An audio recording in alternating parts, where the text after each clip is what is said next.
Dulu gue pikir gue udah jago, gue udah hebat. Ini sudah proven, leverage 6 all in. Karena mental sendiri gue. Jadi kan gue juga jadi lead trader di Binance sama di Bybit kan. Gue kan kadang suka nge-share tuh. Oh gue ada di peringkat berapa gitu kan. Nah, itu semua otomatis tuh, semua API, semua ke API. Nah itu mungkin gue mau disclose lah. Keren. Ini lu baru pertama kali diskusi di sini apa gimana nih? Baru pertama kali diskusi sini. Gokil. Tadinya kan cuma nge-share doang, enggak. Yeah. Gue sampai tutupin tuh namanya segala macam. Iya. Wah, jangan-jangan ini GCR, bro. Kagak.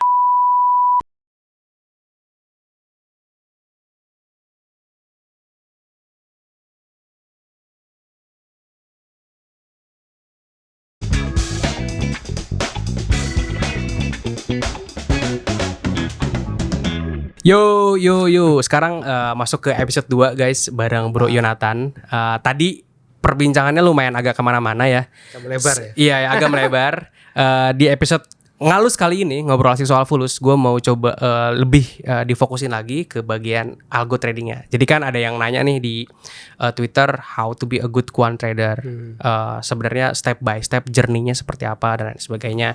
Nah mungkin Bro Yonatan di sini bakal coba sharing lah ke kalian semua. How to be an algo trader ya bro, mungkin kita sebutnya. Nah itu, boleh bro, ya silakan share. Pertama harus bisa trading dulu kan ya. Harus bisa trading dulu, harus paham teori-teorinya, basic-basicnya. Baru kita mulai mencoba mengaplikasikan hipotesa kita ke dalam algo tradingnya.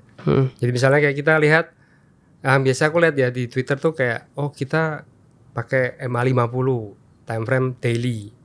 Jadi kalau harganya menyentuh di atas MA50 kita beli, kalau di bawah jual gitu kan. Nah tapi mereka melewatkan beberapa informasi bahwa ketika market sideways itu harganya bolak-balik, ya kan. Nah, itu bisa ada kerugian yang cukup signifikan tuh waktu sideways. Nah, itu kadang orang nggak lihat. Dan kelihatannya tuh orang selalu beli, kan orang lihat buku, lihat baca segala macam kan semuanya kan ada fix ya. MA 20, 50 atau defaultnya lah ya. Nah, dan itu mereka jadikan patokan. Itu yang agak salah sih. Sebenarnya bahkan ya kita bisa ngulik sendiri, kita modifikasi semua angkanya gitu ya. Jadi memang kalau dari aku pengalaman sih, aku lihat dari observasi. Aku lihat dari beberapa indikator, beberapa time frame. Kalau menurutku indikator ini cocok sesuai dengan yang aku mau, baru aku mulai ngulik lagi. Jadi trader dulu guys, terus harus punya curiosity atau mungkin jiwa ngulik kali ya. Tadi dan kalau bisa harus ya nggak harus ikutin textbook ya. Kalau misalnya textbooknya angkanya berapapun, kalian coba-coba aja gitu angkanya kayak parameternya justru harus diganti-ganti dan sebagainya. Kalau dari programming language bro, apakah ada programming language tertentu yang wajib dipelajarin? Oh nggak ada ya? Ya karena ya tapi aku basicnya computer science ya. Iya makanya. Gak ada sih. Bisa. Gak ada ya. Berarti soalnya dulu ada background. Anak buah gua background accounting bisa bikin PineScript bisa. Apalagi sekarang adanya ChatGPT. Ya. Gampang lah.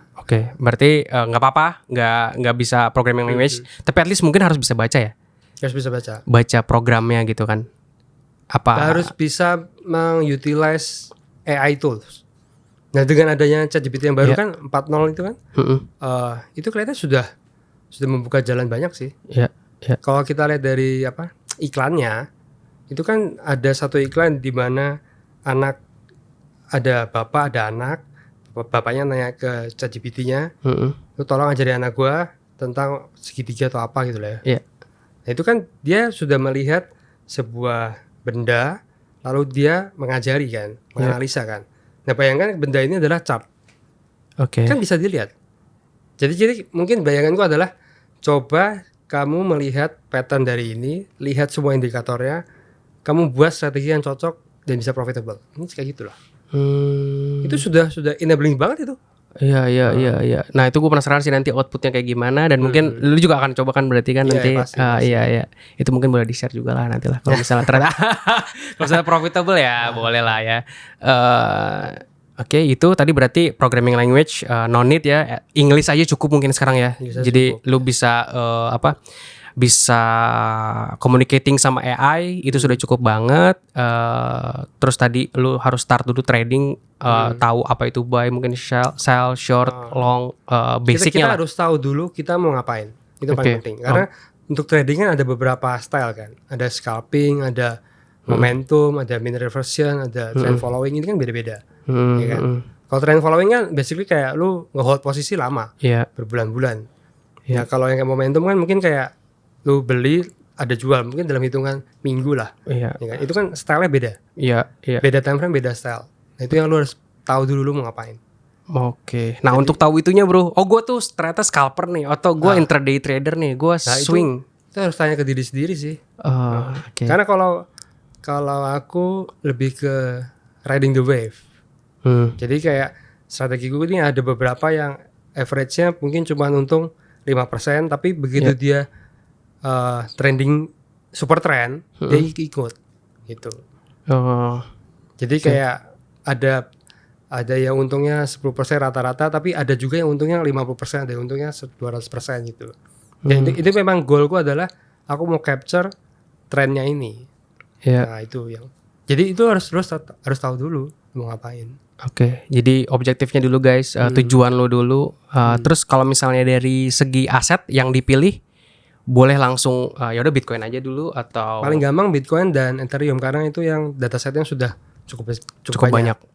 Ya. Kalau kamu tradingnya kayak Bome atau yang token-token baru, hari ini baru launch, susah. Ya datasetnya nggak ada, itu benar-benar kayak pure speculate lah ya, speculating. Oke, jadi tujuan dulu, terus coba trading semua feature trading atau mungkin bahkan kayak exchange-nya kalian udah tahu juga yang mau dipakai dan lain sebagainya. Terus tadi programming language mungkin ya coba mulai explore AI, apalagi ada 4O sekarang, coba dibuka-buka dan dicobain 4O tadi. Nah kalau misalnya anggaplah gue udah create new strategy. Untuk gue tahu nih si strateginya works or not, valid or not, dan dia bakal oke nih kayaknya bisa profitable nih untuk beberapa tahun ke depan, itu gimana bro? Ya itu ya harus menganalisa lebih dalam sih. Jadi gue terbantu banget dengan ChatGPT yang data analis. Sekarang dia bisa lihat beberapa pattern yang gak kelihatan. Dia juga bisa lihat dari konsistensi. Nah cuma masalahnya waktu di ChatGPT itu satu komen kalau gue run hari ini dengan besok hasilnya beda. Oke. Tadinya gue nggak mau masuk ke Python, tapi karena tidak konsisten hasilnya ChatGPT, akhirnya gue buat sendiri code-nya. Tapi ya itu dibantu juga dari ChatGPT karena dia provide semua kan. Tinggal gue bilang gue mau menganalisa maksimum drawdown dan gue mau melihat dia seberapa cepat dia bisa recover.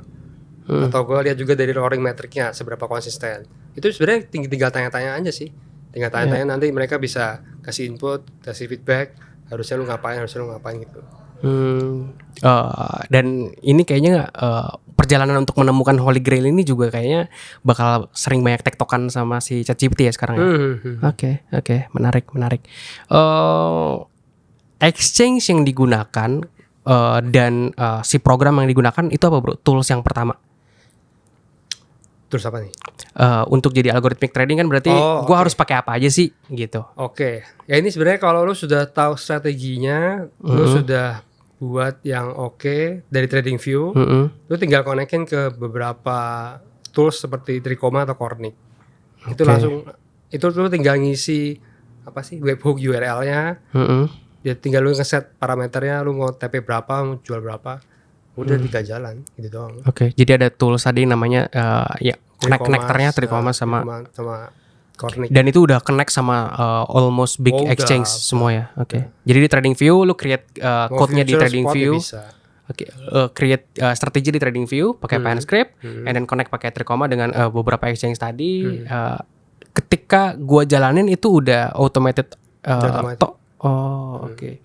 Ada fee nggak bro? Bayar apa gitu? Mungkin connectornya tadi harus bayar. Ada subscription. Ada subscription mungkin sekitar 50 sampai lupa berapa sih? $50 ya sebulan. Oke. Ya $1 lah guys. Berarti modal untuk connector sekitar segitu. Ada untuk mulai ya. Start akun bolehnya berapa sih? biasanya ya untuk algorithmic trader itu oke lu harus minimum isi saldo lu pokoknya misalnya $1,000 atau itu ada nggak sih? Ada sih. Nggak ada ya. Oke. Tinggal bayar toolsnya aja kan. Berarti tadi bayar tools $50 berarti mungkin lu jalanin. Oke.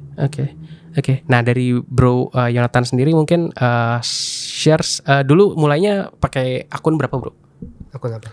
Akun si algorithmic trading ini untuk testing ya mungkin. Untuk testing. Apakah melakukan value-nya? Apa gimana? Iya secara value untuk forward testing. Ini tuh cukup loh amount yang cukup untuk kita kan mungkin sebelum kita running pakai capital yang gede nih pasti ada ini dulu dong, ada tes lah, ada forward testing. Nah itu yang disarankan berapa minimal? Ya 1.000 kali. 1.000 untuk testing. 1.500 lah. Dan itu bisa harus jalan berapa lama bro untuk forward testing? Kalau forward testing sebenarnya gue nggak terlalu pusing ya karena gue sudah believe dari backtest ini sudah running really well. Oke. Orang kalau ngomong forward testing tuh mungkin lebih kayak ini sih apa? Ketika backtestnya itu ditulisnya beli 100 jual 101 itu real trade-nya berapa? Itu sih. Itu paling concernnya di situ sih kalau menurutku ya. Checking di position sizing-nya. Kalau misalnya forward testing kelamaan nggak sih? Misalnya sekarang nih lagi super sakel. Iya benar sih. Kelewatan ya. Apalagi kalau forward testingnya setahun ya. Iya, cycle-nya udah berhenti duluan, kita ya udah ketinggal gitu. Termasuk waktu bear market. Iya. Nah ini menariknya si algorithmic trading, dia juga bakal bisa open short kan? Lu apakah your own strategy apakah long only atau long only? Jadi nggak ada kayak short. Misalnya dia ada emang ngasih signal sell, itu nggak dibuka lah ya shortnya? Enggak, gue paling close doang. Oke. Jadi kalau ada short signal, jadi close untuk long previousnya. Jadi nanti long lagi kalau misalnya dia emang ngebuka new long signal. Menarik. Ya ada sih bisa nge-short cuman nggak konsisten masalahnya. Karena kan period yang benar-benar bear kan cuma di beberapa tahun kan. 2018 sama 2022 kan. Selebihnya kan cukup trending naik. Jadi kayak percuma. I see. Nah dari strategi Bro Yonatan sekarang itu risk per trade-nya berapa sih bro? Risk per trade-nya ya untuk yang algoritma trading gue buat itu untuk yang high leverage. Jadi kan yang tadi gue bilang kalau untuk positioning yang size besar gue pakai smart money concept. Jadi kalau dia long ya gue masuk posisi, kalau close ya gue keluar gitu kan. Kalau yang algoritma trading gue buat ini khusus untuk yang leverage-nya ya situ 2 kali 3 kali all in. Jadi misalnya gue ada 10 strategi nih, ya gue bagi 10. Kalau strategi ini semua yang ngelong ya udah 100% all in. Oke. Menarik. Boleh share gak pengalaman apa ya mungkin buruk atau kayak harusnya gue tahu ini duluan nih sebelum gue mulai algorithmic trading. Kayak pengalaman buruk. Dulu tuh awal-awal ngulik itu sempat gak pede kayak ini kayak gue nggak jago nih. Terus kan gue ketemu ada satu orang di Discord itu dia jualan algo. Nah waktu itu gue pakai kayaknya kok lumayan. Waktu itu lumayan pakai. Itu gue follow testing tuh sekitar 2 bulan 3 bulan. Ini kayaknya oke nih, holy grail nih kayaknya. Wah langsung semangat. Tahu-taunya turun, rugi terus ya udah. Tinggalin. Gue tinggalin, gue juga kena mental. Terus gue pikir aduh ini kayaknya karir gue habis sih kayak tamat ini gue. Terus waktu itu pas kebetulan juga covid mikir terus adalah gue coba lagi gue ngulik lagi terus ya udah ketemu dari yang pokoknya intinya harus lu terus coba lah karena untuk nyari strategi yang benar-benar jalan tuh nggak gampang sih. Benar. Nah itu tipsnya apa bro? Kalau misalnya mental udah kena nih, itu apakah yaudah istirahat dulu, lu jangan ngulik dulu, benerin dulu psikologi lu atau ya udah walaupun lu mental kena, ya cobain aja lagi terus gitu. Terus ya, nggak berhenti ya. Going ya. Nice. Ya meskipun untuk ketika lu sudah dapat untuk jalanin di real trade-nya tuh, lu kayak ini bener nggak sih? Itu doang sih. Iya. Itu untuk menghadapi mentalnya ketika algo lu salah dan lu ternyata emang down ya that's market gitu ya. Tetap harus. Itu juga mungkin karena kesalahan market atau kesalahan dari asumsi kita. Jadi yang waktu VWAP 30 itu gue lihat itu kan choppy banget kan. Itu ternyata sebenarnya salah di sayanya sih, salah di kitanya sih, karena itunya indikatornya itu terlalu statik. Jadi ketika ada lompatan, harusnya dia nggak usah masuk. Nah itu yang gue filter sekarang. Jadi VWAP-nya VWAP 30 memberi pengalaman yang sangat buruk dan membekas sampai gue takut sendiri.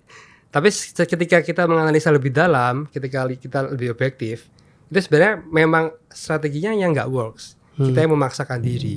Dan setelah gue cek pakai Python, memang ini konsistennya agak dipertanyakan dan memang harus difilter lagi gitu doang. Iya. Kadang emang ada beberapa case yang kita lupakan, tertinggal kayak case tadi mungkin ada momentum tiba-tiba yang kayak gimana? Ternyata itu harus kita filter out satu persatu ya. Betul. Oke.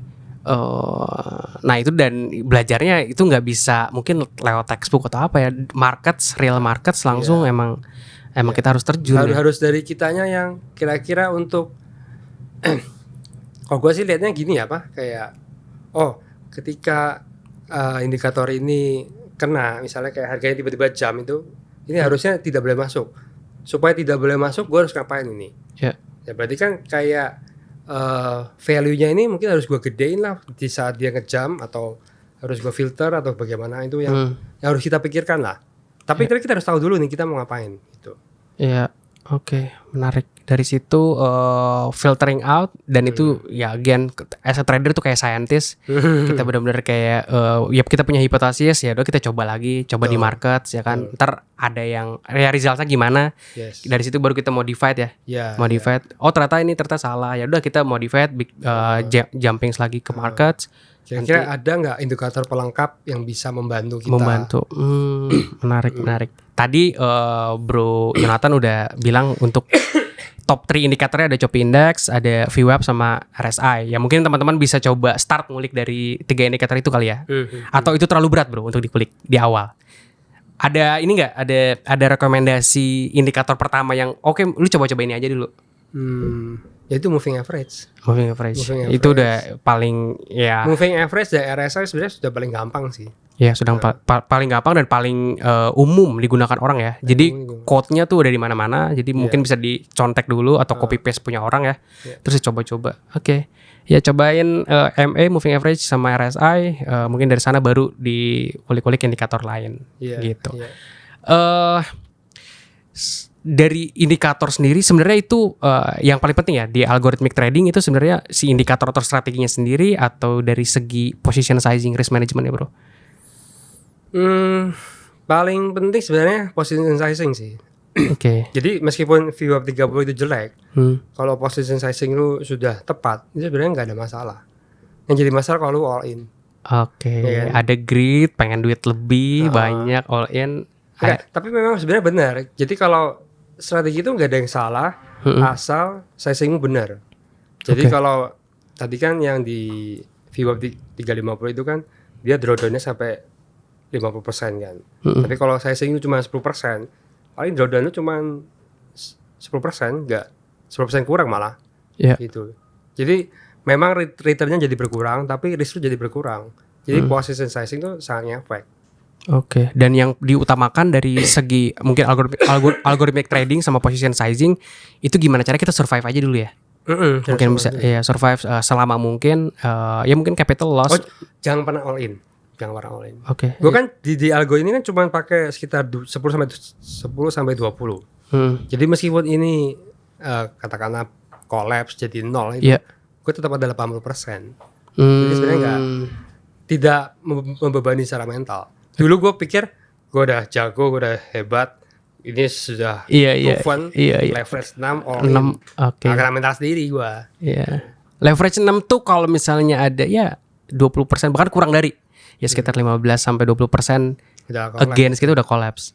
Iya. All in yang dimaksud itu adalah kita all in ke satu strategi atau kita all in ke satu trades-nya, Bro? All in ke strateginya. Ke strateginya. Oke. Jadi lu tadi yang 80% tadi itu mungkin untuk coba strategi lain. Dulu gua sampai pernah gua kayaknya all in waktu itu 500 juta kali ya. Di VWAP. Kena di VWAP. Iya. Berapa lama itu? Karena gue saking beliefnya, dan waktu itu dia proven di 2021 Mei Juni, gue pikir wah ini kayak bisa nih kayak gue jadi kaya nih. Gitu gua all in taruh cap yang apa? Taruh capital gede. Malah rugat. Oke. Nah itu dia guys, walaupun kalian udah backtest mungkin datanya juga udah keren ya. Kita udah believe confident, tapi ada aja misalnya bisa aja missing pieces yang ternyata pas ketika kita run itu ternyata ini ada something yang harusnya kita tambahin atau kita. Salah satunya itu tadi jangan all in tadi gitu. Selalu mungkin apa ya? Diversifikasi strategi lah. Ya, diversifikasi strategi dan jangan rule out kegagalan, itu pasti akan ada lah. Walaupun mungkin sekecil apapun, anggap aja selalu kalau misalnya konteksnya ternyata dia fail, itu kalian gimana gitu. Nah tadi benar diversifikasi strategi. Jadi kalau misalnya ternyata ini fail, ya kalian bisa menggunakan strategi lain lah. Itu yang kadang itu grit ya jatuhnya ya. Itu pengalaman paling ini bro. Periodenya berapa lama tadi? Sorry, 500 juta hilang dalam. Gak hilang sih, itu kan turun sampai 80% kan. Jadi kayak aduh ini salah nih kayak gue. Itu lumayan bro, itu 400 juta ya lumayan. Habis itu ya itu ada period yang gue pikir ini lanjut atau enggak ya. Karena kan agak-agak mentok di situ kan, terus merenung sedikit, terus cari-cari tahu, lihat-lihat lagi indikatornya, observasi lagi. Oh kelihatannya ini kalau di filter kayaknya cocok nih, terus gue coba gulik lagi atau cari indikator yang lain. Jadi ini di satu indikator mentok, gue cari indikator lain, gue coba gulik lagi, lalu gue revisit lagi indikator yang lama. Jadi kayak cari ide baru lah, Dan sering lihat-lihat juga PineScript yang orang lain. Biasa, nah karena gue sudah ada template, gue bisa membacktest semua strategi, semua indikator yang ada di TradingView. Oh oke. Menarik. Itu template-nya lu sendiri yang bikin berarti? Iya, sebenarnya kan gampang, cuman pokoknya logiknya apa, tinggal di backtest. Pokoknya kan tinggal kondisi belinya seperti apa, kondisi jualnya seperti apa, udah. Logiknya dari indikatornya. Oke. Ya, tinggal lu tempel-tempel. Benar. Jadi untuk datanya sendiri lu emang udah default template lu. Mungkin untuk Bitcoin berapa cycles, historical dari 10 tahun ke belakang. Oh enggak. Template gua tuh lebih kayak, kan orang bikin indikator kan banyak macam tuh. Betul. Tapi sebenarnya yang kepake itu kan cuma satu variable. Oke. Misalnya kayak dia ada bikin PineScript-nya code-nya sampai 500 code. Tapi kan sebenarnya dia cuma ngeluarin misalnya dia cuma ngeluarin average sum variabelnya.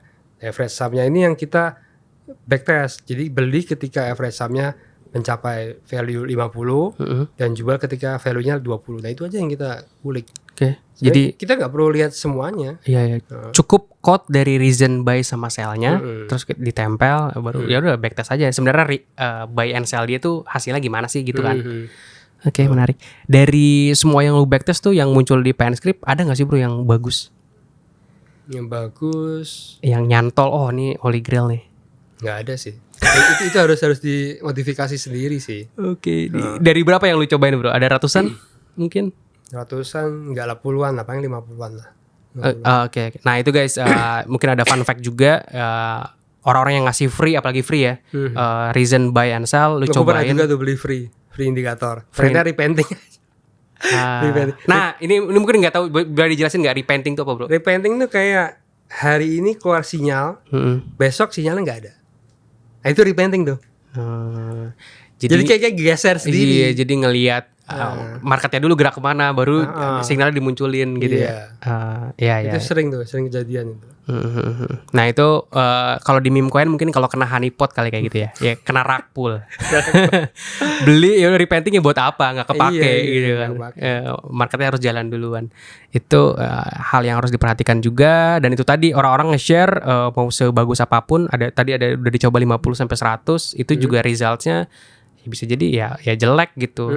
Biasanya justru orang-orang yang hasilnya bagus nggak dikeluarin ya bro. Bisa dibilang ya kan, dikip kayak contoh ya Jim Simons rentek kan nggak mau dikeluarin kan.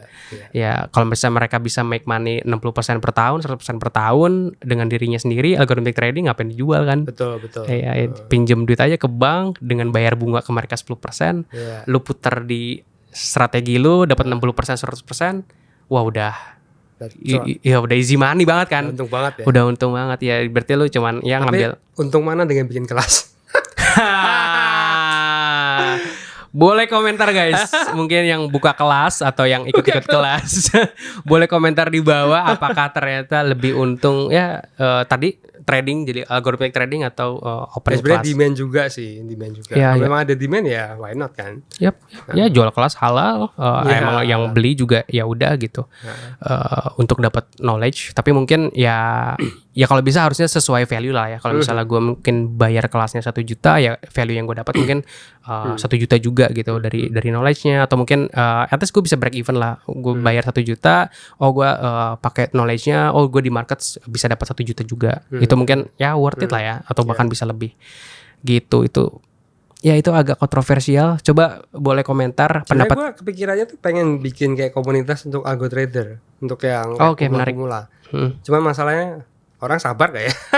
Nah, Karena kayak gini tuh kayak posisi sekarang, iya. semua sinyalku close.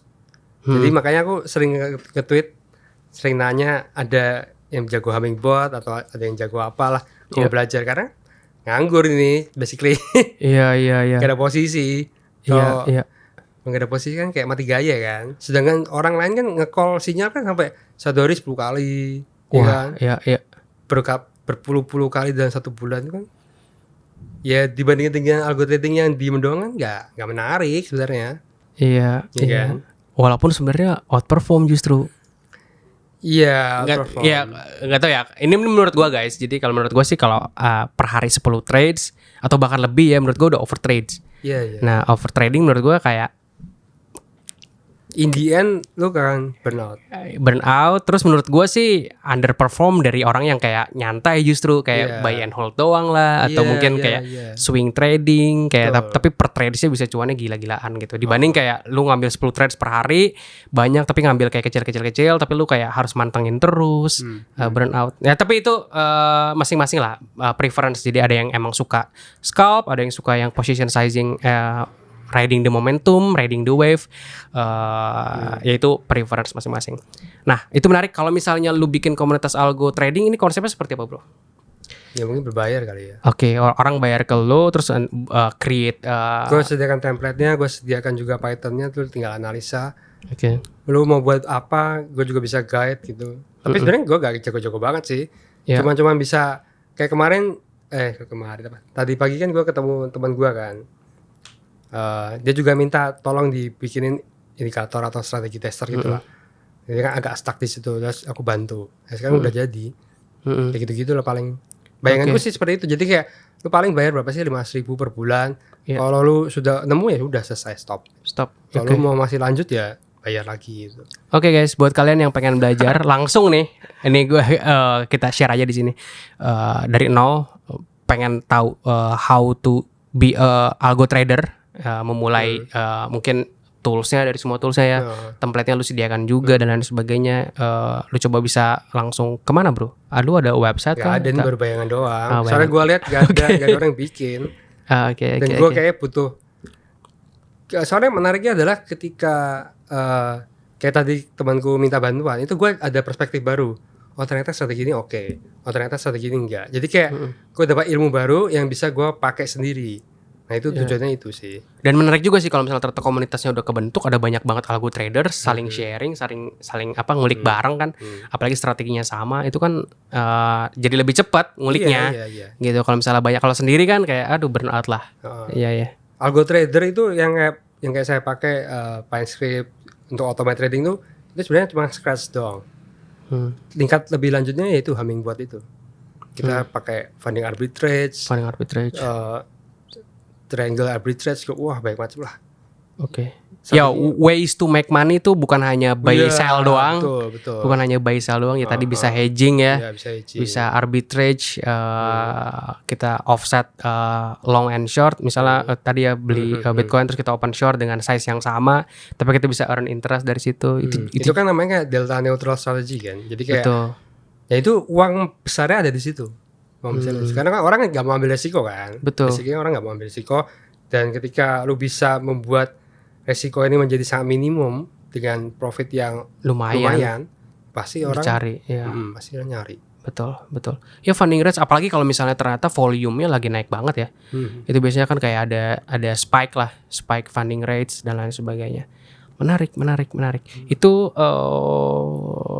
belum ada ya di Indonesia saat ini ya.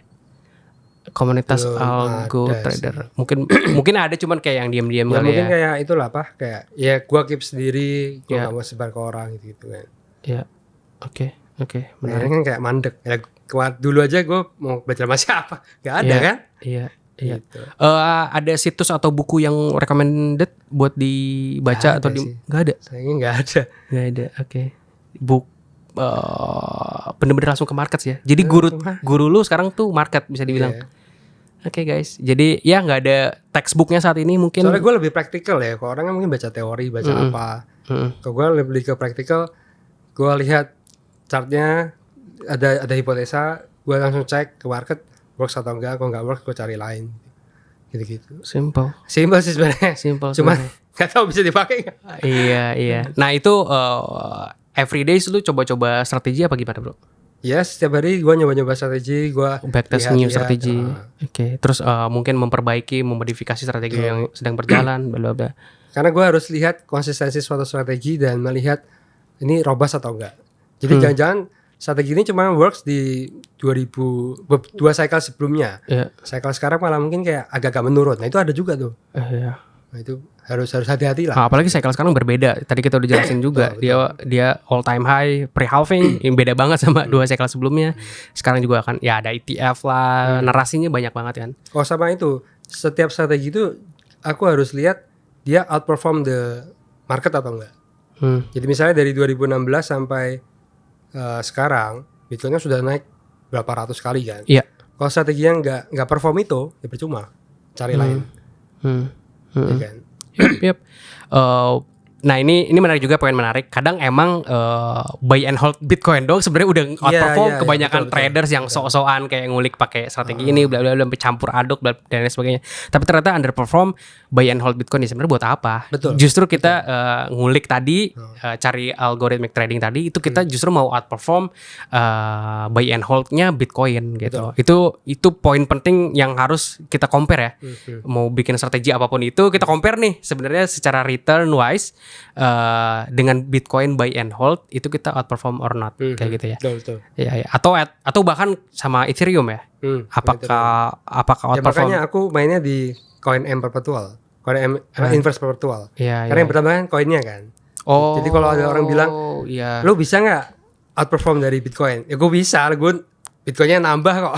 Iya, kan? iya. Jadi kolateralnya emang udah Bitcoin duluan. Jadi itu sudah holding the Bitcoins. Betul. Sekarang gimana caranya sih dengan holding Bitcoin tadi Bitcoin kita jadiin kolateral, yang penting kita tradingnya tadi positif lah. Iya. Positif berapapun berarti udah outperform Iya, Bitcoin. Oke, menarik.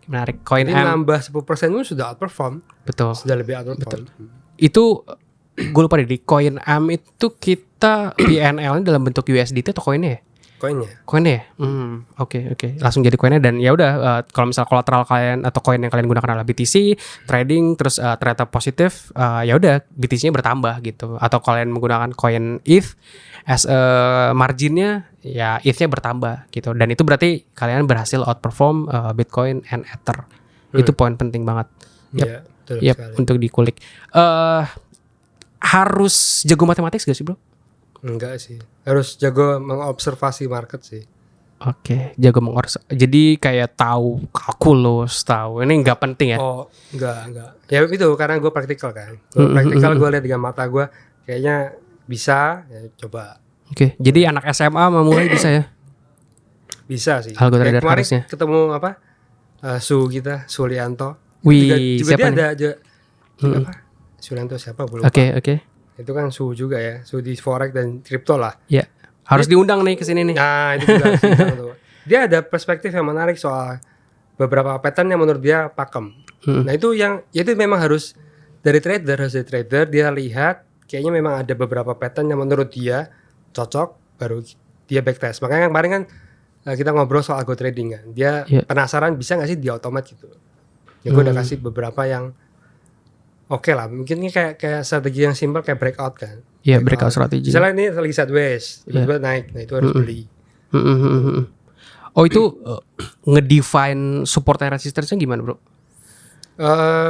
Ya dari indikatornya, dia kan lihat dari beberapa candle terakhir, terus dia lihat kalau dia kan tarik garis kan, tarik garis high-nya diratain, terus low juga diratain. Kalau misalnya dia kelewat dari range-nya itu ya masuk posisi. Masuk posisi, oke. Itu kita udah katakan breakout. Breakout. Oke. Berarti pakai indikator apa tuh ya? Trendline ya. I see, itu menarik guys. Breakout strategi aja sebenarnya jujur ya, ini ada beberapa emang pakai breakout doang, cuman emang works. Itu ada cuman fokus ke satu strategi. Tapi ya kadang tergantung orangnya juga. Kadang nggak tahu ya, sama dia bilang gue sebenarnya pakai breakout strategi tapi gue nggak works. Nah menurut bro sendiri sebenarnya elemen person orangnya ini sebenarnya ada ngaruhnya nggak sih? Jadi breakout strategi yang kemarin gue ngulik itu kita kan pakainya close candle kan. Nah menurut si Sulianto itu harusnya bukan di close candle-nya, tapi ketika misalnya dia garis resistennya tuh ada di angka 100. Close candle-ku ada di 120. Nah, kalau dari backtest 120 baru masuk. Nah, menurut si Sulianto dia bilang harusnya di 101 masuk. Jadi itu udah beda tuh. Jadi mungkin karena itu juga ada beberapa faktor yang harus kita pertimbangkan. Iya. Kalau aku memang modelnya adalah secara teori kan close candle pengaruh. Nah, itu yang jadi patokanku. Kalau menurut dia enggak. Ya jadi beda style sih sebenarnya, beda style. Jadi strategi yang sama pun kadang makainya bisa beda. Betul. Gitu. Perspektifnya kan beda-beda. Perspektifnya beda-beda dan itu ya bisa kadang dua-duanya bisa works, kadang dua-duanya enggak juga. Itu tapi intinya berarti tadi bener yang dibilang ya, kita harus tetap, kalau misalnya tetap fail ya apa yang fail kita tetap studi terus berarti ya. Berarti ini kan kita kan niatnya di awal adalah untuk mengotomasi ya, supaya kita mungkin nggak kerja ya. Nah tapi setelah mendengar-dengar kayak ngulik terus everyday, kok kayaknya jadi banyak kerjaan nih. Ngulik ini, ngulik A, ngulik B, ngulik C, ngulik D. Ini ujungnya kemana sih bro? Gimana? Apakah oke at some point berhenti kok lu gitu? Ujungnya sih mencari the next holy grail.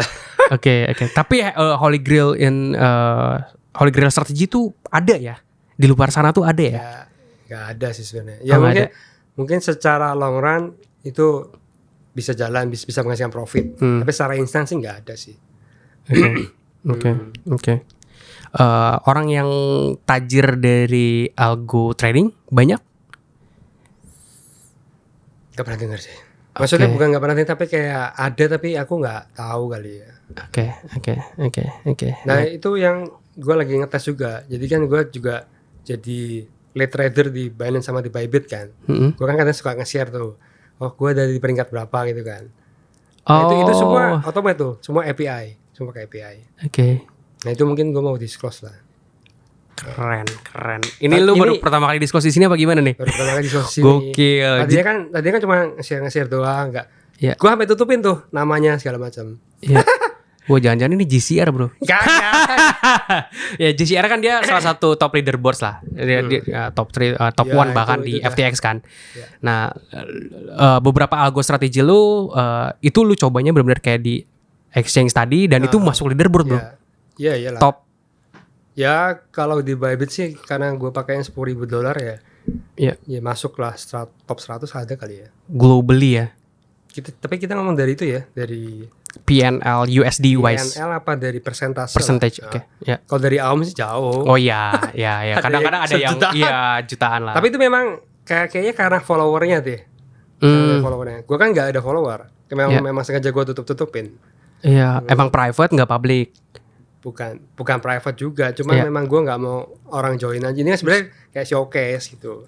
Kayak kemarin ada yang tanya tuh, bro lu beneran nggak sih ada untung dari algo trading? Lah, beneran untung lah, kalau enggak ngapain gue kerja begini? Iya, ngapain ngulik, ngapain bikin. Iya. Terus gue kasih lihat ini loh di Binance dan di Bybit tuh cek sendiri.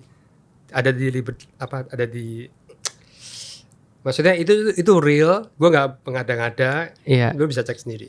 Yes. Kalau gue bilang gue cuan nih, tapi kan gue nggak show off atau mungkin cuma editan segala macam. Mana ada yang tahu kan? Oke, ini mungkin agak pertanyaan agak, gue nggak tahu lu mau share apa enggak. Cuman top strategi lu kalau misalnya dari hasil backtest berapa dan dari hasil running udah berapa? Secara percentage wise? Secara percentage, ini yang gue running di di Elite Trader ya, Iya. di 2 exchange itu dari Desember sampai sekarang kayaknya udah plus 60 apa 90% lah. Ya tapi itu kecil lah. Ya, year to date 60% ya. Itu udah deket-deket Jim Simons bro. Dan udah outperform Warren Buffett. Ya, Enggak lah. Berkshire Tapi itu kayaknya. kan pakai leverage. Iya. Itu leverage-nya berapa bro? 2 sampai 3. 2 sampai 3.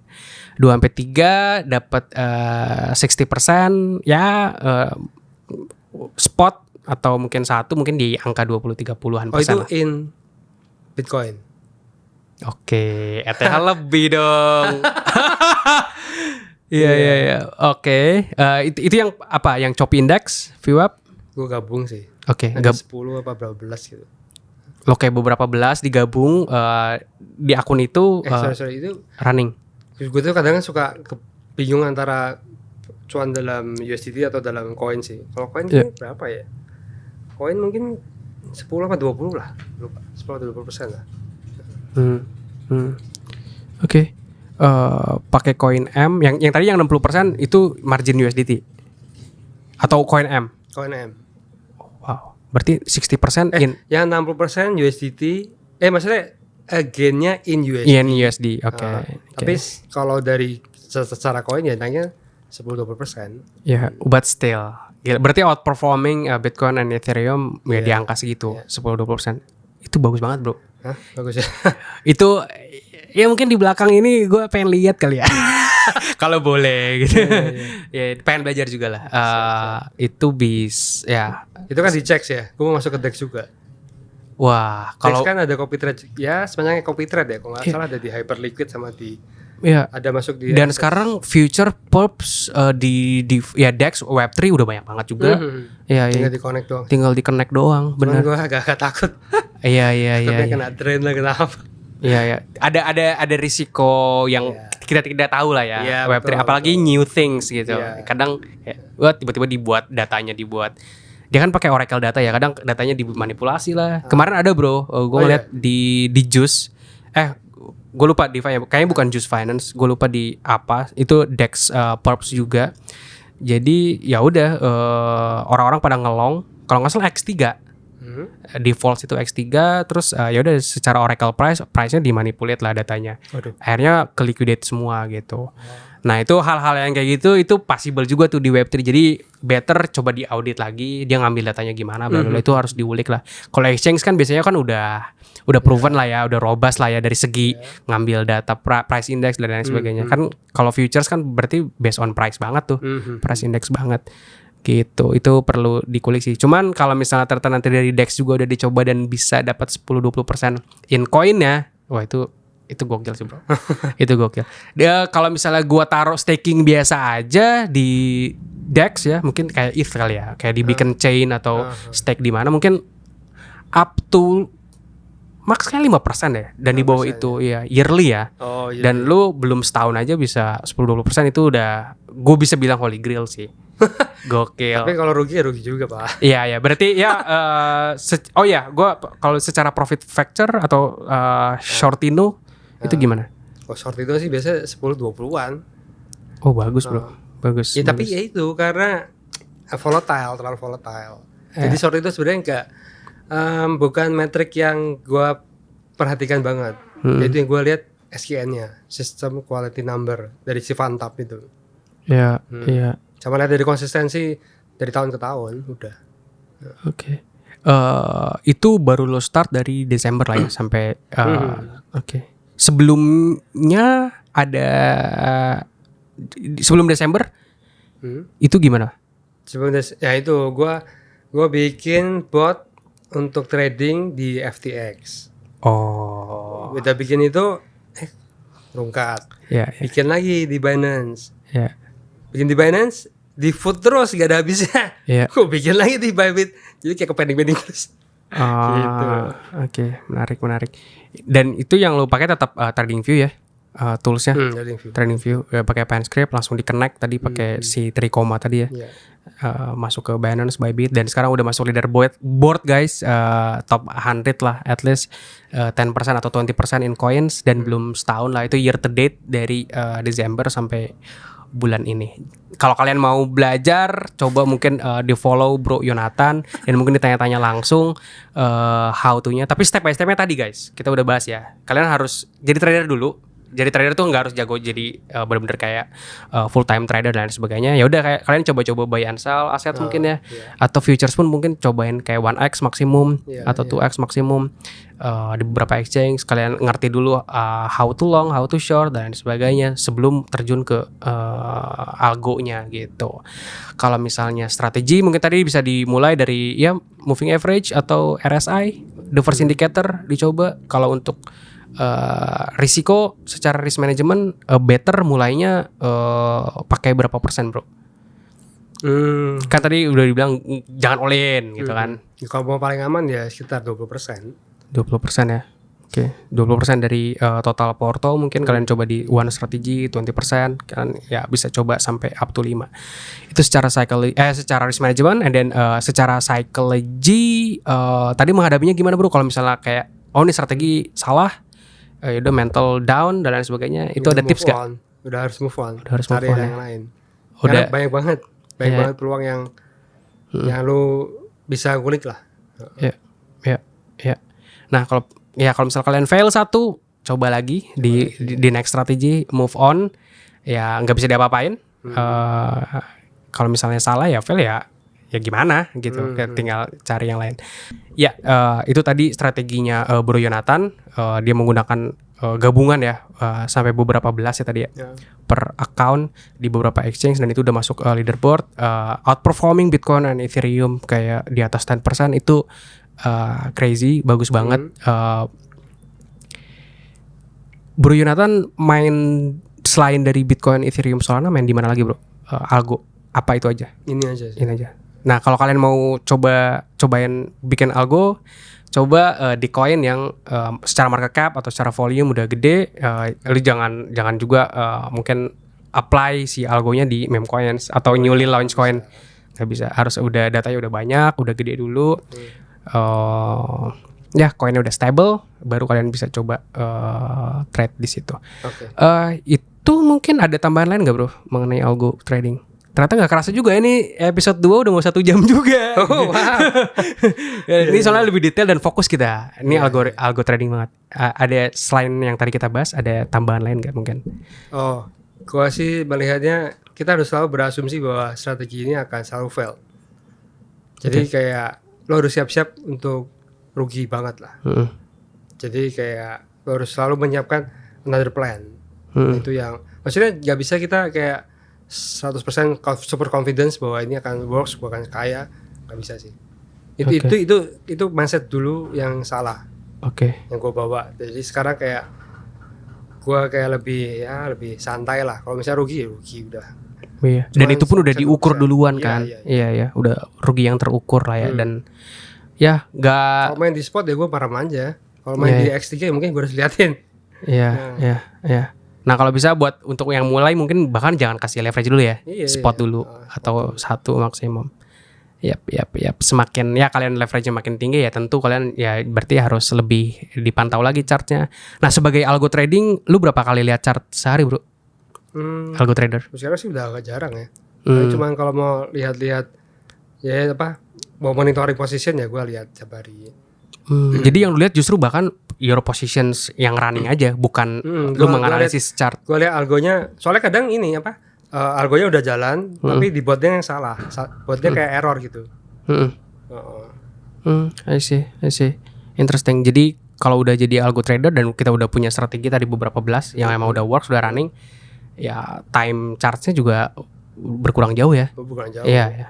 Kalau trader manual kan ya udah lu cari strategi, harus lihat charts, open position juga lihat charts kondisinya seperti apa sekarang gitu kan, running lihat charts sampai exit untuk nunggu lagi lihat chart lagi. Jadi kayak mungkin per hari bisa ya 2-3 kali atau bahkan lebih gitu ya. Untuk hari malah. Tiap hari bahkan ya. Tiap jam kan memudahkan hidup. Jadi ya nggak usah dilihatin. Tadi tujuan utamanya guys untuk algoritmik itu justru untuk mengotomasi semua ya, gimana cara kita involvementnya kayak lebih kecil lah, lebih minimal lah. Gitu. Jadi ya biarkan robot saja yang make money, ya kita buy and hold chill aja kali ya. Soalnya dulu pernah aku lawan waktu di 2018 22 apa 23 lah. Harusnya long, aku malah takut sendiri kayak kayak merasa paling pintar kan. Kayak gitulah. Kayak Google Maps sudah mengarahkan ke tujuan dengan durasi yang pendek, lu malah sok tahu cari jalannya sendiri gitu kan. Jadi malah rugi, malah lebih lama kayak gitu-gitu. Kadang lawan terbesar dari diri sendiri. Itu bener banget, setuju gue. Setuju. Kadang kita udah bikin strategi pakem nih, risk management pakem nih. Kadang grit kita sendiri kayak kita bisa nih kayaknya gini ya. Itu emang harus dilawan dan itu harus diperbaiki lah dari ke waktu-waktu ya. Experience penting. Dari Bro Yonatan sendiri, exit plan-nya apa bro? Apakah si automated trading ini bakal di run terus? Bahkan kayak 2006 running, 2007 running. Apa ini kayak gue stop dulu deh di tahun 2025 atau gimana? Enggak. Tetap running sih, tetap running. Tetap running tapi mungkin leverage-nya mungkin dikecilin lah. Dikecilin. Karena emang si algo ini udah di set up di bull markets and bear markets survive sebenarnya, sebenarnya dia bisa survive di berbagai cycle. Cuman ya untuk supaya gue tidur lebih tenang kali ya. Iya, risikonya dikurangin. Interesting.